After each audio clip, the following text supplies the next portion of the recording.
Bonjour à tous, petits et grands. Aujourd'hui, Madame Lecture va vous lire mes petits récits du Moyen-Âge, Arthur et Merlin l'Enchanteur. Caché par l'enchanteur Merlin, Arthur grandit sans connaître ses origines. Aux côtés d'Entor et de Queue, il se forme à la chevalerie, jusqu'au jour où une épée magique apparaît sur le parvis de l'église. Pour découvrir un grand récit du Moyen-Âge et comprendre ce que sont un sortilège, une cérémonie d'adoubement et un tournoi de chevaliers.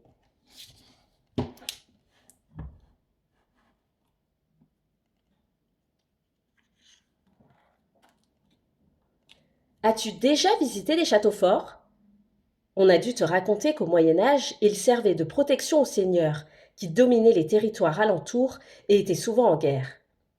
Quand la paix revenait, on y organisait de grands banquets, où des poètes musiciens, les trouvères, racontaient de fascinantes légendes.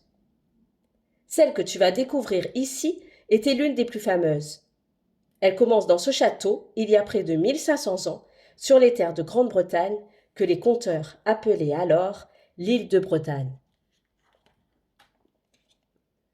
Au royaume de l'Ogre, le roi Uther Pendragon a convié tous les seigneurs du pays à une grande fête. Parmi ses invités, il remarque une jeune femme.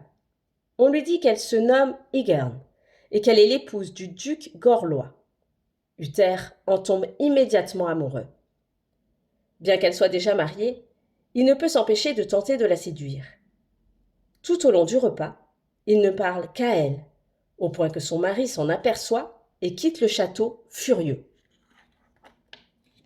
Quelques jours plus tard, Uther, désespéré, se rend dans la forêt où vit son conseiller Merlin. Comment faire pour revoir Ygerne? Avant de partir à la bataille, Gorlois l'a enfermé dans une tour inaccessible de son château. Merlin n'est pas un personnage ordinaire. On le surnomme l'Enchanteur, car il a le don de connaître l'avenir, de se transformer en ce qu'il veut et de créer des sortilèges. Après avoir écouté Uther attentivement, il imagine un plan.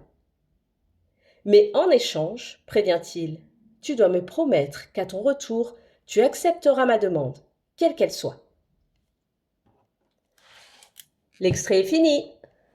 Et n'oubliez pas de vous abonner à ma chaîne pour ne louper aucune nouvelle histoire. À bientôt!